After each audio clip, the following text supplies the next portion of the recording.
Je suis un pèlerin qui pèlerine à travers les vallons et les collines, qui va jour après jour, la vie est belle, vers les trésors promis à Compostelle. Bonjour et bienvenue sur Radio Fidélité, vous écoutez l'Écho des chemins et des pèlerins, l'émission de l'association des haltes pèlerines en Loire-Atlantique et Via Ligéria, qui vous parle des sentiers de pèlerinage dans notre département, en France et au-delà de nos frontières. Mais souvent il y a aussi beaucoup d'étoiles, quand la nuit d'encre a déployé son voile. Cette émission vous est présentée par Anthony Groard Et Anne-Laure Timel. Alors maintenant, chers auditeurs, sac au dos et partons ensemble découvrir les chemins pèlerins de Loire-Atlantique, mais pas que. Nous accueillons aujourd'hui Marie-Hélène Tréheux, pèlerine, hébergeuse et qui conduit des ateliers d'écriture. Bonjour Marie-Hélène. Bonjour Tony. Bonjour Anne-Laure, pardon. Bonjour Marie-Hélène.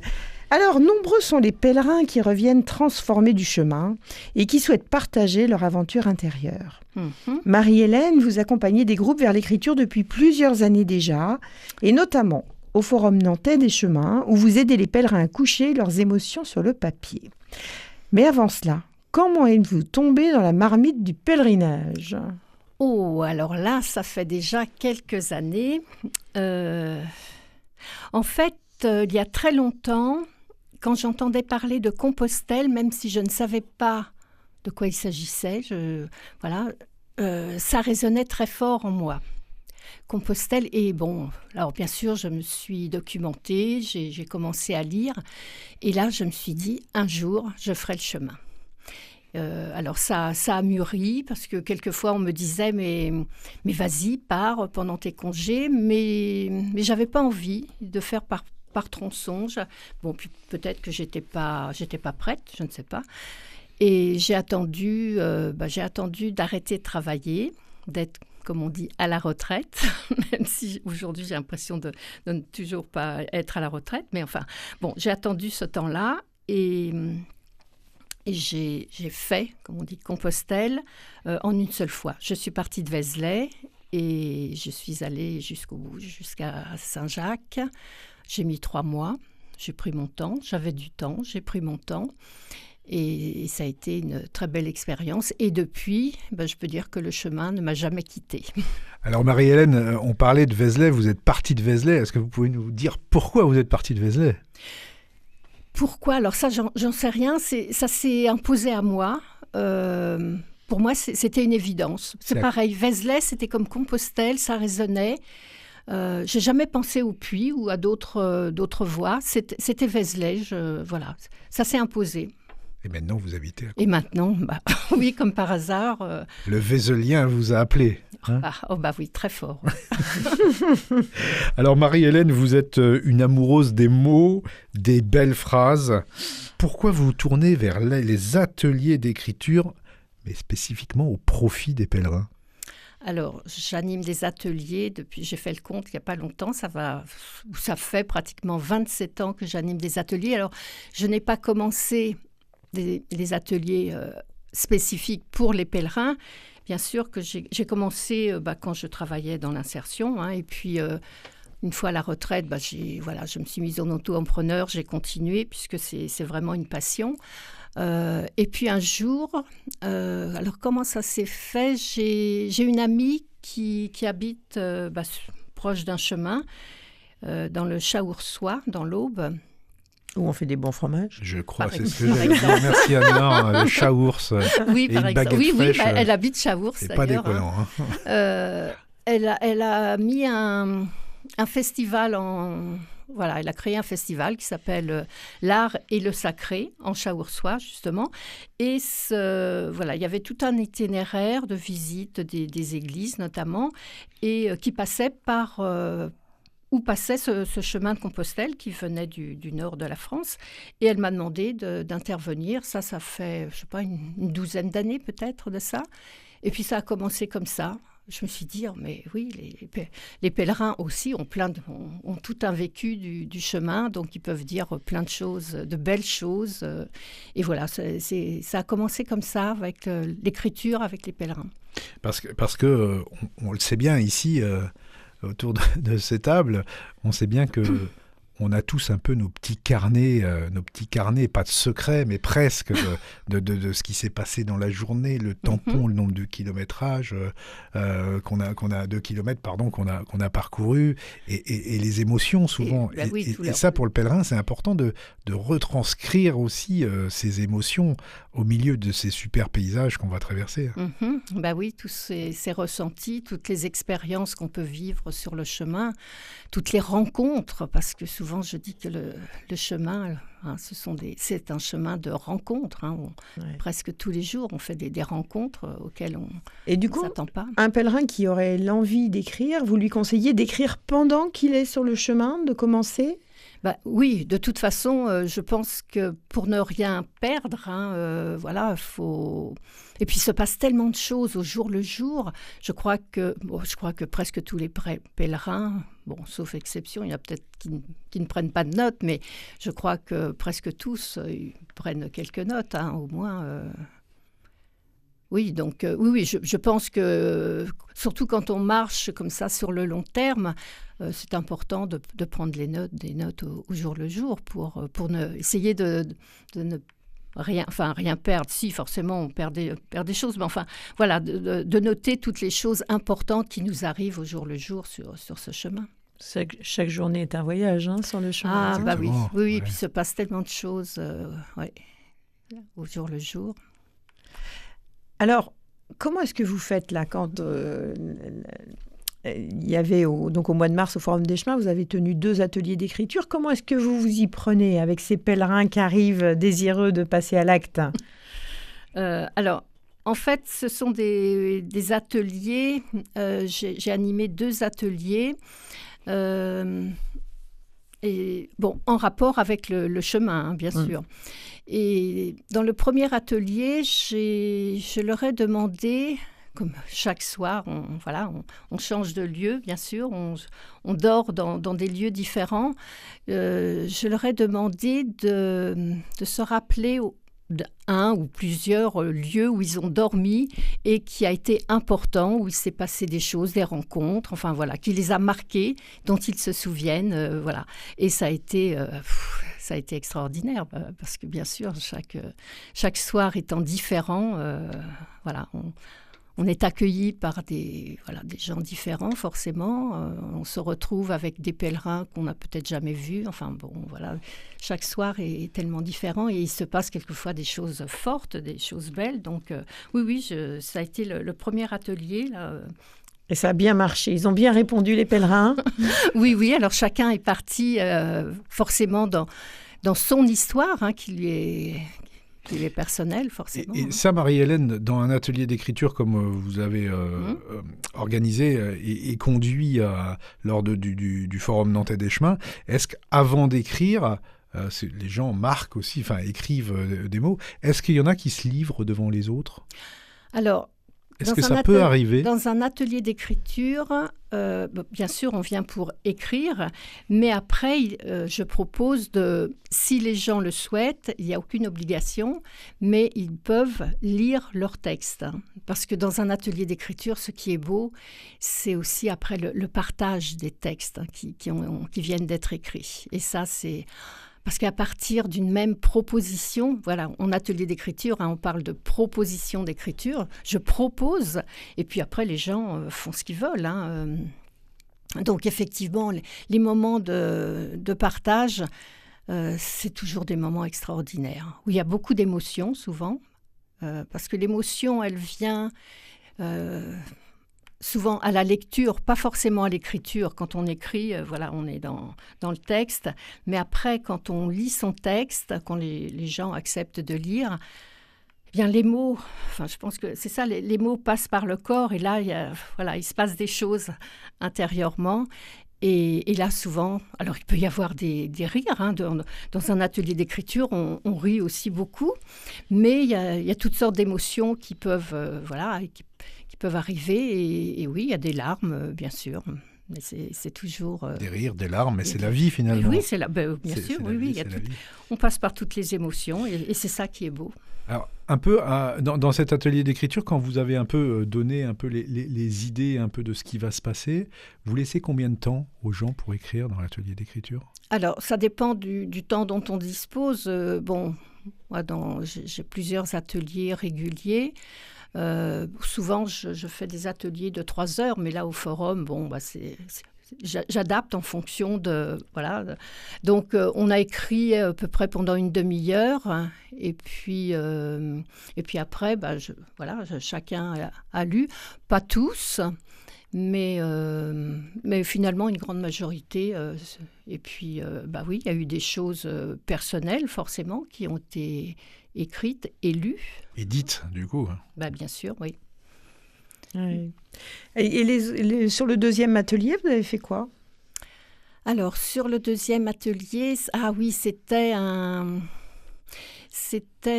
leur ai demandé de parler et d'écrire sur un moment fort, un moment hors temps, un petit peu, qu'ils avaient vécu. Pareil, hein, sur les chemins, il y a des moments comme ça, entre parenthèses, des moments où on est là sans être là. Enfin, il se passe des choses, ça peut être devant un paysage, ça peut être un moment où, quelquefois, ça nous tombe dessus. Après, on appelle ces moments comme on veut, hein, des moments hors temps, quelques moments suspendus, un moment de grâce. Hein, ça peut être devant un paysage, dans une église, une petite chapelle, enfin... souvent, ça arrive comme ça, sans même qu'on le veuille. Hein. Donc, chacun va vivre son instant, quoi. C'est un peu ça. Oui. Alors, chers auditeurs, restez avec nous. On revient après une pause musicale. Et là, on s'en va écouter Yves Dutheil qui va justement nous parler de l'écritoire.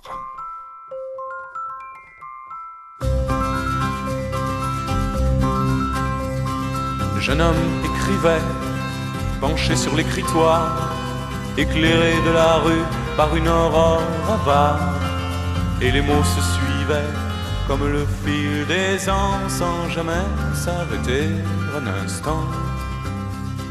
Le jeune homme écrivait, penché sur sa mémoire, le visage éclairé d'une lueur d'espoir, et les mots se posaient comme font les flamands dans sa tête et sur leur papier blanc.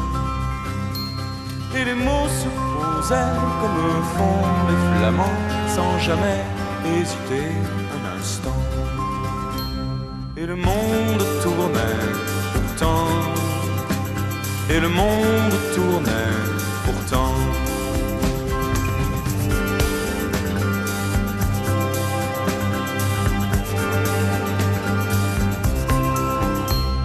Le bonhomme écrivait, penché sur l'écritoire, le soleil en tombant desséchait l'encre noire, mais les phrases coulaient comme autant de torrents sans jamais se tarir un instant. Le bonhomme écrivait, penché sur son histoire, ses rêves d'autres vies, ses rêves d'autres gloires, et les mots racontaient le fil d'un autre temps dans sa tête et sur le papier blanc. Et les mots racontaient le fil d'un autre temps sans jamais se tromper d'un instant. Et le monde tournait pourtant, et le monde tournait pourtant.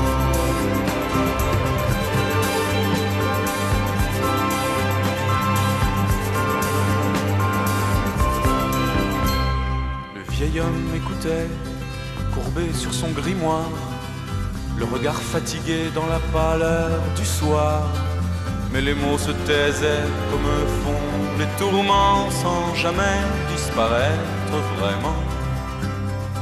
Puis enfin il dormait, tombé sur l'écritoire, éclairé de la rue par une aurore avare, et les mots s'envolaient comme font les flamants de sa tête et de son papier blanc. Et les mots s'envolaient comme font les flamands sans qu'ils sachent ni pour qui ni pour quand. Et le monde tournait pourtant. Et le monde tournait pourtant. Vous écoutez l'écho des chemins et des pèlerins sur Radio Fidélité. Nous recevons aujourd'hui Marie-Hélène Tréheux, pèlerine, hébergeuse et qui conduit des ateliers d'écriture. Alors Marie-Hélène, c'est souvent la page blanche quand on veut commencer à écrire. Que conseillerez-vous aux pèlerins qui veulent se lancer dans l'écriture ? C'est vrai que c'est pas simple, hein, la pièce de papier devant nous, un stylo dans la main, et on peut se dire, je fais quoi maintenant ? Je fais quoi de toutes mes notes prises en marchant ? Et bon, bien sûr, on les a avec soi, il faut en tenir compte. Mais je dirais que dans un premier temps, il faut être clair avec son ou ses objectifs. Qu'est-ce qu'on veut faire de ce qu'on va écrire ? Est-ce que c'est juste pour laisser une trace pour soi, pour son entourage proche, sa famille, ses enfants, ou est-ce qu'on veut écrire pour éditer peut-être, pourquoi pas. Voilà, faut savoir ce que l'on veut, voilà, que son objectif soit clair dans sa tête. Parce que c'est différent, du coup. Ah bah oui. Oui, quand on écrit pour soi, on va peut-être moins travailler, être moins exigeant, encore que après ça dépend de chacun.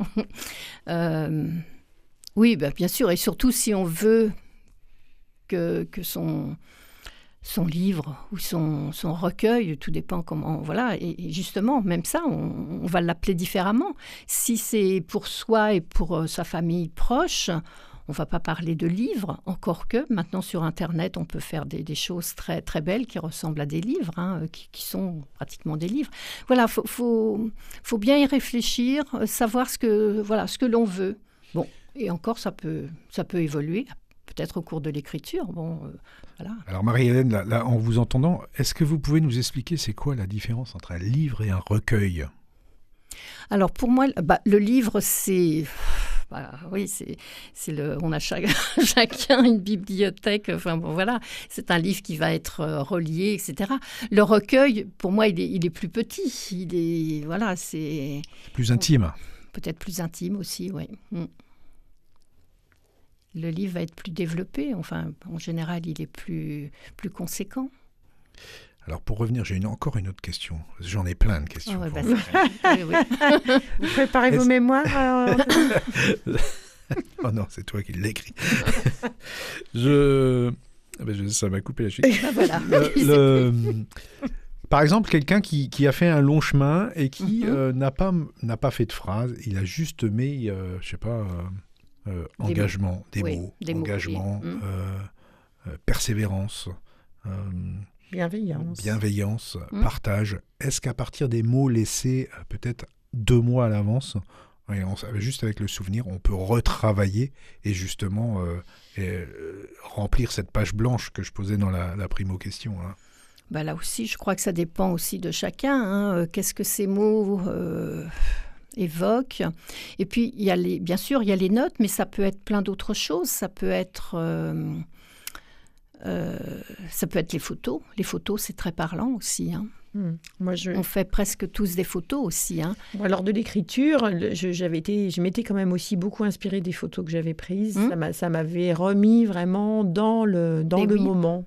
Oui, parce qu'on revoit les personnes.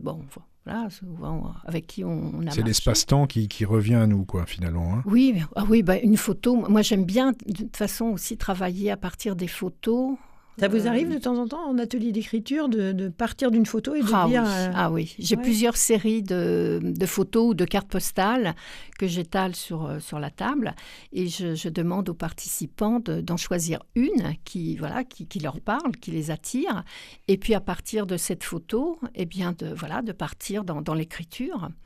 Ou quelquefois, ça peut être une seule photo et chacun écrit à partir de cette photo qui est un...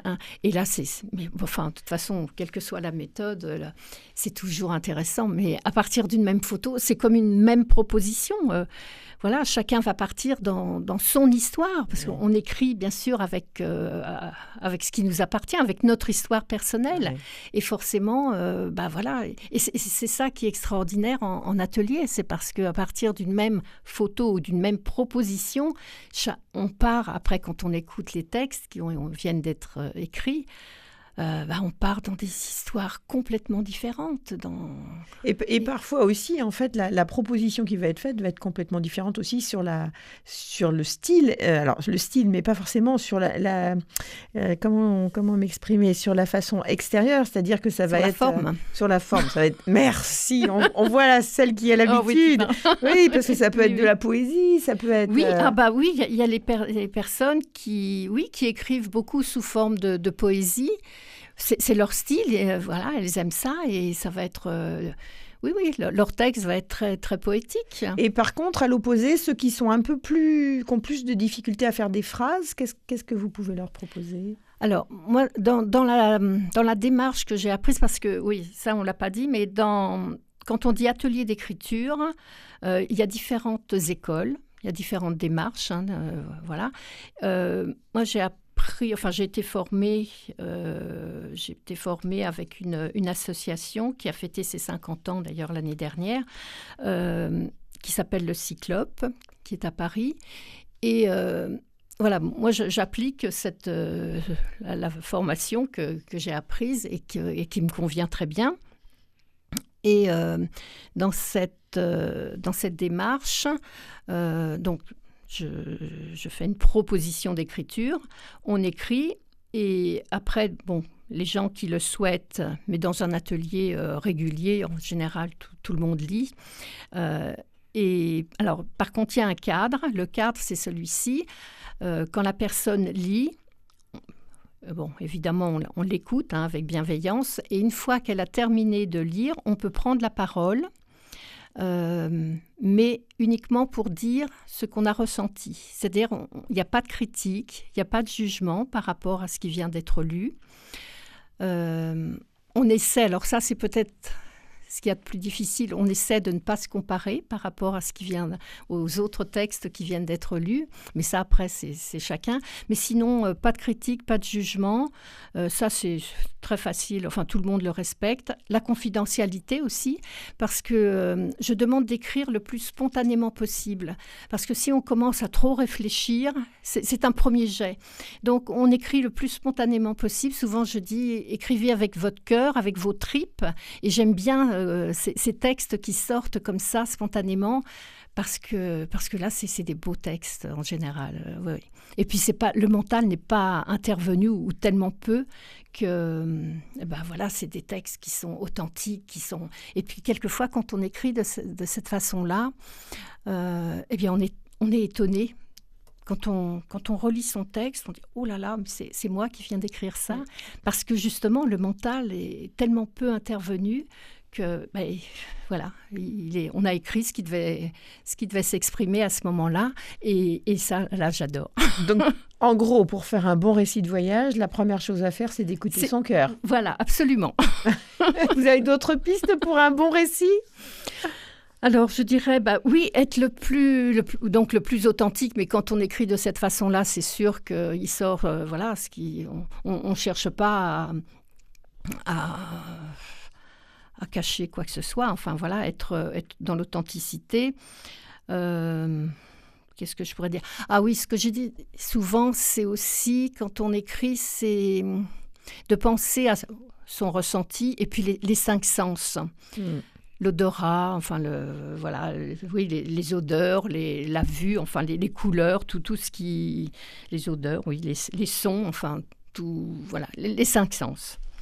La relation à la nature aussi, enfin voilà, toutes ces choses qui vont donner vraiment du corps et qui vont où l'émotion va pouvoir passer et être transmise au lecteur aussi. Parler des témoignages, on reçoit sur le chemin souvent des témoignages importants. Hein. Moi, j'en ai reçu fort, hein, des choses vraiment... qui ne sont pas forcément simples. Oui, mais où les gens ont besoin... de se livrer là maintenant tout de suite. Ouais. Et de ça, pour s'alléger de ce qui... Du poids du sac à dos. Absolument. De leur propre sac à dos. D'un sac à dos virtuel. Et on a... notre petite doigt nous a dit qu'au dernier forum, vous aviez vécu une belle surprise. Oui, je ne m'y attendais pas, c'est vrai. Ah ben oui, vous avez un petit doigt qui est bien bavard. Très efficace, très efficace. Oui, ça c'était au deuxième atelier. J'ai un monsieur que... oui, son visage me disait quelque chose et puis bon, voilà, c'est tout. Et à la fin de l'atelier, il m'a dit je voulais vous remercier parce que l'année dernière, j'ai assisté à... Alors, je ne sais pas s'il avait assisté aux 2 ateliers, enfin, en tous les cas, à un sûr. Et il m'a dit... on avait parlé justement aussi des conseils de comment écrire toutes les notes, enfin, comment écrire son livre hein, ou son recueil, voilà. Et... il m'a dit, j'ai suivi vos conseils. Alors, je ne me souviens même plus ce qu'on avait dit, mais enfin, peut-être un peu la même chose qu'aujourd'hui. Et puis, il m'a dit, à la suite de ça, il y a eu un déclic. Et je me suis permis, j'ai osé, alors pas éditer, il n'a pas envoyé ce qu'il avait écrit à un éditeur, mais il s'est auto-édité. Et finalement, il était dans la salle d'à côté, là où il y avait les personnes qui ont écrit leur récit de voyage en auto-éditeur. Et finalement, après, forcément, il restait encore tout un petit groupe de participants. Et ça a suscité plein d'autres questions et ça a relancé le débat. Enfin, ça a relancé oui, c'est chouette. Oui, je ne m'y attendais pas. C'était très chouette, oui. Oui. Alors, Marie-Hélène. Oui. La question. Comment orienteriez-vous, les auteurs à choisir le titre de leur livre ? Ou le titre d'un chapitre, parce que ça, c'est particulièrement difficile. C'est pas simple. Ça aussi, je crois que c'est en fonction de chacun. Choisir un titre, de chapitre ou de livre, tout dépend du contenu. Déjà, même la question, c'est difficile. Oui, vous avez des drôles de questions. Non, mais je crois que c'est... Au moins titre de chapitre, parce que titre de livre, ça peut... Parfois, c'est imposé. Le titre du livre, de chapitre, c'est en fonction du contenu du chapitre. Hein. Et puis, c'est aussi toujours... C'est le ressenti de chacun. Hein. C'est... Qu'est-ce qu'on veut faire passer ? Quel message peut-être hein, un titre, c'est aussi un message qu'on veut. Oui, c'est ça. C'est un peu c'est ce qui va vraiment apparaître sur la couverture du livre, qui va peut-être, au travers de la lecture de ce même titre, inciter les gens à le prendre, à l'ouvrir. Oui. Et aller voir la valse des mots ou le tango des phrases. Oh là là, mais vous êtes allé à un atelier d'écriture. Hélène m'inspire, qu'est-ce que vous voulez ? C'est vrai que moi, quelquefois, quand j'achète un nouveau livre, et je regarde souvent la nomenclature, enfin la table des matières, avec les titres. C'est vrai que c'est important, le titre des chapitres. Eh bien, pour rebondir là-dessus, j'ai été sur le livre que nous avons écrit de Nantes à Rome par la Via Ligeria à la Via Francigena. On a été très souvent interpellés sur un chapitre. Ah oui ? Que j'avais appelé la vallée des moustiques. Et le nombre de personnes qui m'ont parlé de la vallée des moustiques, comme quoi, là, je pense que le titre du chapitre était le bon. Oui. Et c'est vrai que... Au travers de ce que tu dis, Anne-Laure, on passe un grand coucou, un grand bonjour à Gaël Delabrosse, nos éditions Salvator. Ouais. Ils ont édité beaucoup de récits merveilleux. Chemin d'étoiles en particulier. Oui, tout à fait. Eh bien, écoutez, on va vous remercier, Marie-Hélène. C'était très intéressant. Je pense que ça va donner plein d'envie à nos amis pèlerins de passer du bâton de pèlerin au crayon. Oui, oser. Je crois qu'il faut... Voilà, c'est ça. Ça c'est ce que vous avez envie de dire aux gens. Oui, oser, allez-y, quoi. Et puis pas de page blanche. Gribouiller la page blanche. Et puis laissez parler votre cœur. Allez-y. Eh ben, ce sera le mot de la fin. Alors, chers auditeurs, osez. Osez prendre le crayon. Et voilà. Marie-Hélène, merci beaucoup pour ce bon moment passé. Merci Marie-Hélène. Merci Nous, on va attaquer l'agenda. Anthony. On va attaquer l'agenda des haltes pèlerines pour ce mois d'avril. Alors, jeudi 23 avril, nous aurons une rencontre pèlerine au Clion-sur-Mer de 17h30 à 19h30. Le vendredi 24, rencontre pèlerine à Clisson de 18h à 19h30. Et le samedi 25 avril, rencontre pèlerine à Nantes au Saint-Passe Saint-Laurent à 50 mètres de la cathédrale de 9h30 à 12h30. Merci à Tanguy pour la technique. Merci à tous. Plus d'infos sur les chemins de pèlerinage en Loire-Atlantique et d'ailleurs, www.altepèlerine44.fr, 2 pages Facebook, Halte Pèlerine 44 et Via Ligéria, mais aussi Amis de la Via Ligéria. Cette émission est écoutable en podcast sur le site de Radio Fidélité, www.radiofidélité.com. À bientôt. Et bon chemin les pèlerins. Moissac et Roncevaux, Burgos et Léon et Ocebrero, au bout du chemin qui n'en finit pas, Saint-Jacques m'ouvrira bientôt les bras. J'ai touché le portique de la gloire, embrassé Saint-Jacques en chantant victoire. Il m'a dit désormais, moi je t'emmène sur mes plus beaux chemins, quoi qu'il advienne.